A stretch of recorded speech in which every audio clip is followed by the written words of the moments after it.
আসসালামু আলাইকুম। আজকে কবিতা বলবো, একটা আমার বড় ভাই অনেক ফাইন একটা কবিতাটা আপনারা শুনেন। দেখেন, এখন কবিতাটা আমি প্রকাশ করাইতেছি আর দিয়া। কবিতাটা অনেক সুন্দর, দেখেন কবিতাটা বলবো। নেন, বলো।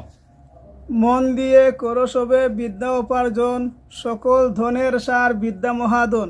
এই দন কেহ নাহি নিতে পারে কেড়ে, যতই করিবে দান তত যাবে বেড়ে। জ্ঞানের প্রদীপ মনে নাহি জ্বলে যার, কখনো গুছে না তার ভ্রমন্ধকার। বিদ্যায় বলে নরগণ সবার প্রধান, বিদ্যাহীন ব্যক্তি হয় পশুর সমান। নিশ্চয় যদি জ্ঞানী হয় কত মান পায়, রাষ্ট্রপতি মন্ত্রী হয়ে স্বদেশ চালায়। দিন শিক্ষা করে যেই মৌলা রাজি তোরে, বড় পাওয়া পায় সে আল্লাহর দরবারে। বিদ্যানের সমাদর স্বদেশে বিদেশে, রাজার গৌরব শুধু আপনার দেশে। ধরা দিলে বিদ্যা হয় অমূল্য রতন, বিদ্যার সমান কি তাই আছে কোনো দন। অবহেলা করে বিদ্যা শিখে নাহি যেই, মূর্খ হয়ে চিরদিন দুঃখ পায় সেই। এত এব শিশুগণ করিবে প্রাণপণ, সময় তাকিতে করো বিদ্যা উপার্জন। দেখেন, কবিতাটা বলছে, আপনারা ভিডিওটা লাইক করে শেয়ার করবেন।